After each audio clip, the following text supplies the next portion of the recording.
Hey guys, it's GFE Gaming, and today we'll be talking about all the secret stuff that exists inside this game.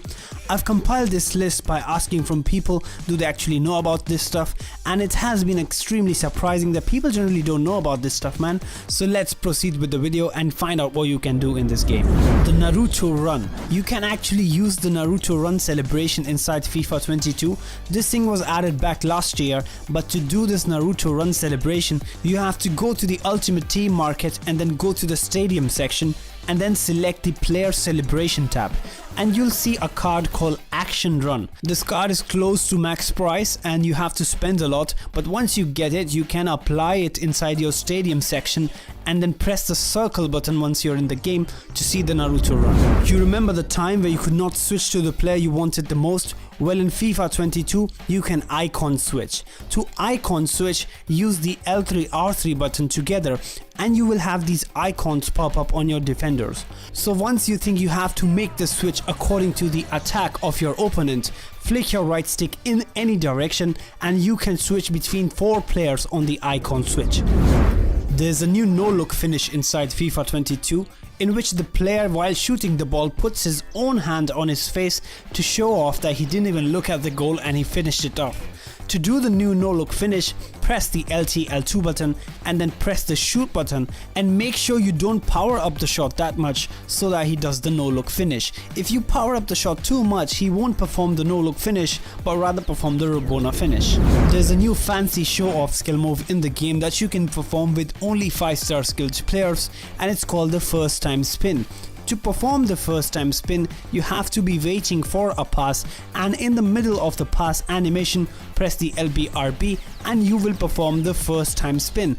Gotta say, this looks pretty cool with 5-star skillers, and it looks even better when you perform it with Ronaldinho. In FIFA 22 we have seen the rework of Cristiano Ronaldo's signature celebration, so if you score a goal with Cristiano Ronaldo in the last seconds of the game, you'll see a new signature celebration which resembles a similar shot that they took for the FIFA 18 trailer. So it's really good that they finally added it in. Talking about goal celebrations, there are more last minute goal celebrations, so if you score a very important goal inside this game in the last minutes, you'll see a player run to the sidelines, every player joins in, even the players on the sidelines that are about to be substituted, they joined in, and you can see how good this looks. Oh my god, the goalkeeper animations on the face, it's a next generation really. It's so good on the PS5, it's extremely amazing. If you select the West Ham Stadium inside FIFA 22 and start a game in the Premier League, you'll see this next gen exclusive feature, that is, you'll have some bubbles coming out on the pitch, and it's really good to see that they actually replicated this, since this actually happens in the West Ham Stadium these days, so it's really nice to see that they replicated this. I mean, it's not perfect, you can see bubbles going inside players' heads, but yeah, it's still there. Whenever you start the big game, say it's the Champions League final or the FA Cup final,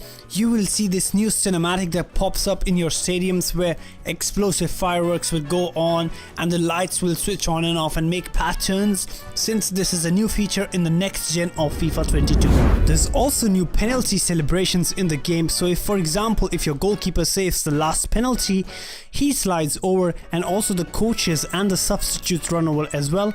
It's an amazing animation, and I'll let it play in the background for you to watch. Act in the drama, one team jubilant, the other distraught. Well, what an ending to a very good tournament, and I think they fully deserve to win it. Maybe not in this manner though, but it was great entertainment.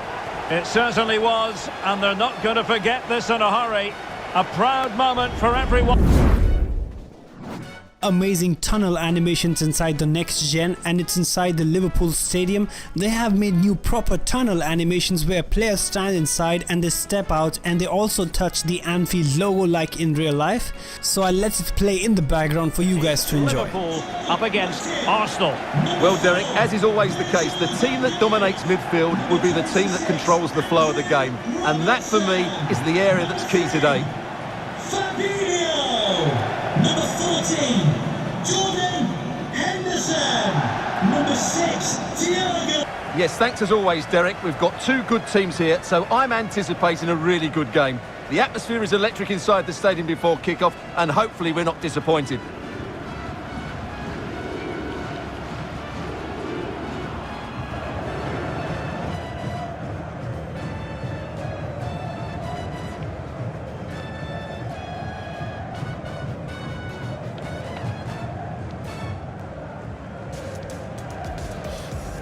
Here are the starters for Arsenal. Bernd Leno begins in goal. Thomas Partey starts. There are new cinematics after the full-time whistle in the player career. When you go back into the menus, you'll see how your player will sit down in the dressing room and the manager will approach you and give you an award. Let's say if you won the man of the match award, and if you played really bad, you have also these kind of cinematics where players will come to you and console you for your bad performance.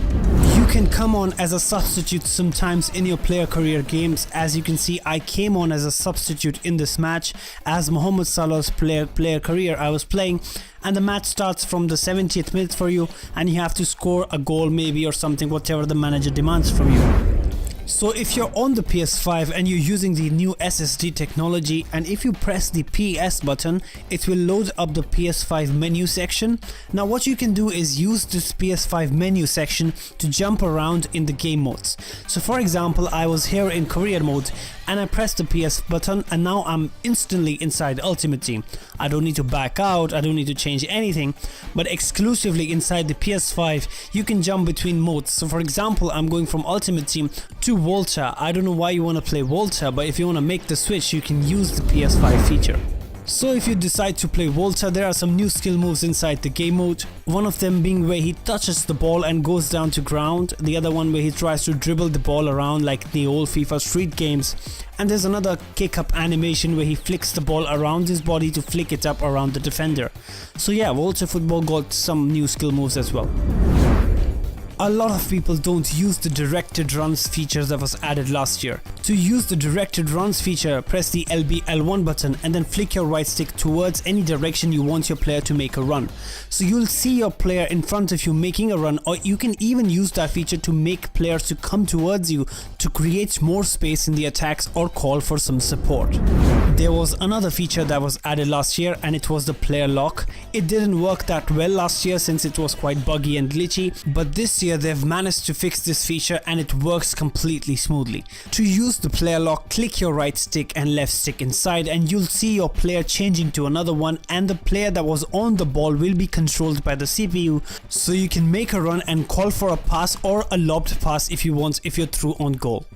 Alright guys, that's the end of the video. If you like the video, click like. If you're not subscribed, now is a great time to do so since I'm uploading brand new FIFA videos almost every day.